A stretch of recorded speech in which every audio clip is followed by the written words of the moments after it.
Hey guys, welcome to day 3. I apologize if it gets a little noisy. We've got some construction going on across the street. So if you hear a little bit of background noise, they're digging in the dirt over there. I'm so glad you're here. Thank you for joining me for day 3 of our journaling experience. I hope that you're enjoying this as much as I am. Today is going to be the first day where we're really going to start digging into things, and it's going to get a little uncomfortable from here out. So just be aware that shadow work is uncomfortable. It takes us out of our comfort zone. It starts to bring all of those feelings that we are used to shoving down, keeping under the surface. We have been taught as a society that it's not okay to talk about things that make people uncomfortable. And so we learn to suppress that. We learn to push it down a little bit. And this type of work really brings up some things. You are going to be in your feels. You are going to make some correlations of things that you did not realize were issues for you. Hopefully we're going to connect that feeling to where that stems from and help you heal that a little bit. So today's prompt for you is one that I think is really going to make you feel some of those things that I just described. Today's prompt is, what things are triggers for you? And the shadow portion of that is, consider where those irrational and negative feelings come from. So what triggers you? What makes you go from 0 to 60 in nothing flat? It might anger you. It might make you feel scared or anxious. It could make you feel shame or guilt.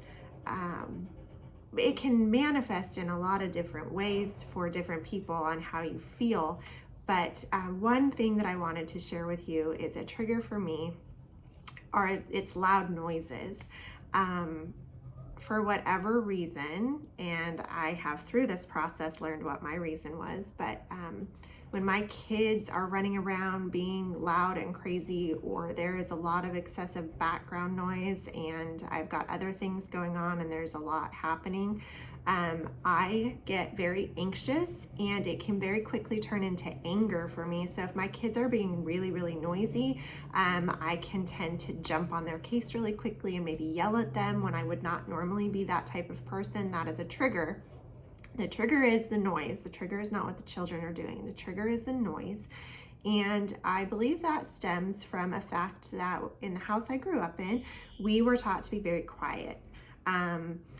Often my father was sleeping because he'd been out working really hard. I had a very hardworking father. He'd been out working hard really late the night before, and we were taught to be quiet. We didn't often have friends over because we wanted to keep the house quiet and calm. There were times where if he was stressed out, he would yell if we were getting excessively ramped up or noisy.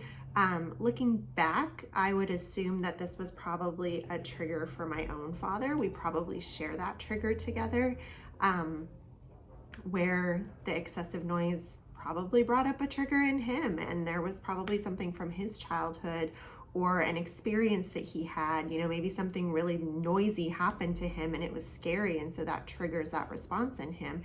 And so for me, a trigger is the fact that I would get in trouble when I was very loud, excessively loud when I was younger.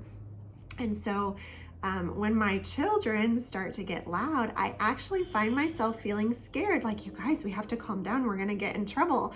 And I have to remind myself that I'm the adult now. I'm the adulter. I'm no longer the kid. There's no one here to get us in trouble for being loud except for myself. No one's sleeping. I own the house. If someone is sleeping, then we're going to be respectful, but it's not going to be a big deal. So yeah, it's just, that is a personal trigger for me.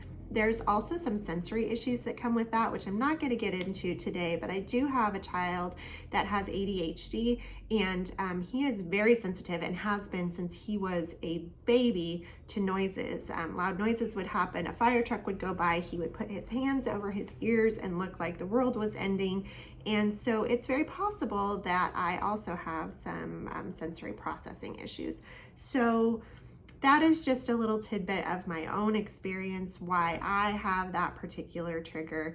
I would love to hear what your trigger is in the comments. If you want to catch yesterday's video, that's going to be put here. And if you want to check out a video that YouTube thinks that you would enjoy, that will go here.